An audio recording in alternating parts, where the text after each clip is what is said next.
This is Scott the Fix It Guide. Today we're dealing with a Frigidaire gas oven that won't bake, it won't ignite, it won't heat up. So we're going to be changing the igniter. So first thing, let's unplug it or turn off the breaker. Make sure we don't have power going to it. We're going to pull out these racks. They just pull straight out towards you. It's just a little cookie sheet. Just going to lift up a little bit at the end to get them out.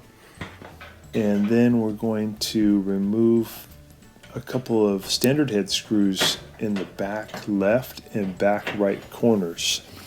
That's holding on the bottom plate. And once we get the bottom plate off, we'll have pretty good access to the igniter. So we're just going to loosen it up a little bit with the standard head screw, and then we're going to spin them out. They're kind of long screws, they're about an inch long, inch and a half. They should come right out. And then we'll grab the bottom plate near the back and we'll lift it up to about 45 degrees, and then we can pull the front out of the lip. So we lift it and then pull out the front lip. There we go. We got the plate out.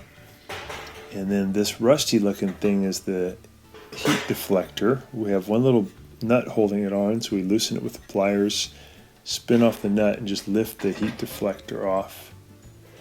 And then we have the burner tube, our Venturi tube, and the igniter sitting right in front of us. And we got to remove a couple of 1/4 inch screws that are holding on the old igniter. One way you can make sure it's the igniter before replacing it is when you turn it to bake, you should hear the controller at the top have a little bit of a clicking sound, a relay sound, and that's sending power down to the igniter. But if the igniter is weak, it won't light up. So we're going to spin off the old igniter, 2 1/4 inch screws. Sometimes you can put a little oil on the threads to make it come off easier. Then I'm going to cut those wires off the old igniter, and then I'll be splicing in new wires from the new igniter. There's the old one. They last about maybe 8 years. And then here's the new one. It's a Frigidaire Electrolux, and we're going to pull it out. It comes with 2 ceramic wire nuts, which are really cool. They can get very hot and they won't melt. And these wires are already spliced. I'm just going to spin them so that they aren't frayed at the end. And then I'm going to strip off the wire that brings power to the igniter. There's 2 wires. I'll strip off about a 1/4 inch of the insulation off both of those wires. And then you can hook either one of those wires up to either igniter wire. There's no polarity issue. Either way is going to be fine. It won't short circuit, it won't cause any trouble. So either igniter wire to either of the oven power wires. So we're going to put those 2 together, and then we're going to tighten the ceramic wire nut on there as tight as it'll go, righty-tighty. We'll do that with the other wire also. Just make sure you have a really tight connection. And then we just need to put the igniter back onto the Venturi tube with the 2 1/4 inch screws. So we're going to zip those in. So this repair actually is pretty fast. You'll probably be done within 20 minutes. And you can get these igniters for $30-40 bucks.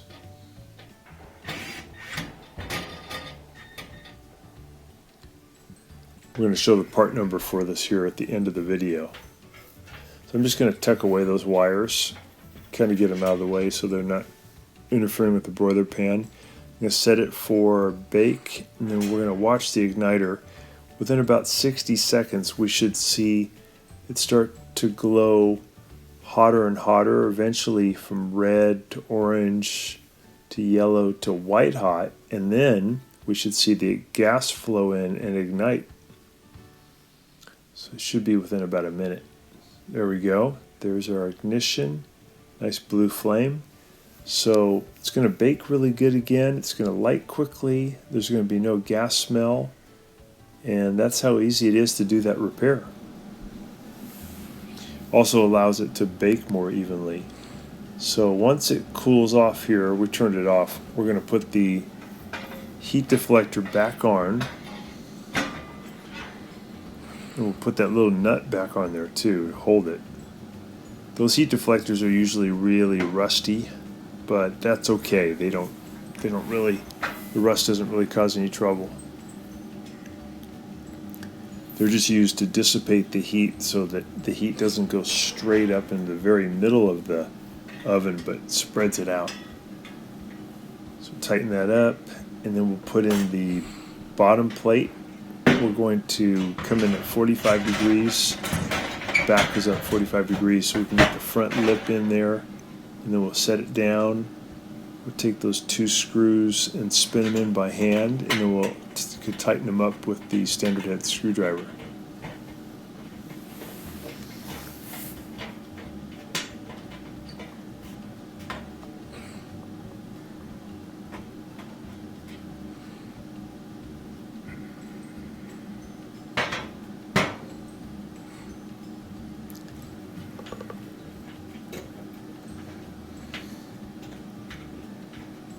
This is one of the easier of different appliance repairs and very satisfying because you get your oven working pretty quick.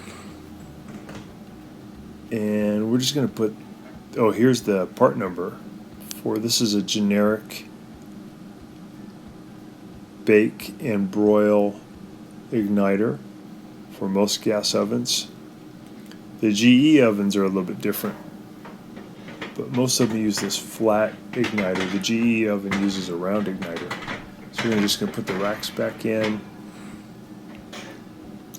put in the cookie sheet, close the door, and we'll take it up to 350 degrees to make sure that it's heating evenly and correctly. Set the temperature. If you ever want to see how it's doing, you can remove the broiler pan and kind of look up in, and you'll see the flame. So here's a broiler pan. We can see the igniter glowing, and there we have a nice blue flame. All right, great. Thanks so much for watching, and please subscribe to our channel when you get a chance. Watching our video, and please subscribe to our channel when you get a chance. And also click the little bell notification button so we can send you weekly videos on all the different ways of fixing appliances around your home and saving you lots of money. So thanks again for watching, and please also press the like button for our video if this was helpful to you. Feel free to contact me at the email listed below, which is scottthefixitguy@yahoo.com.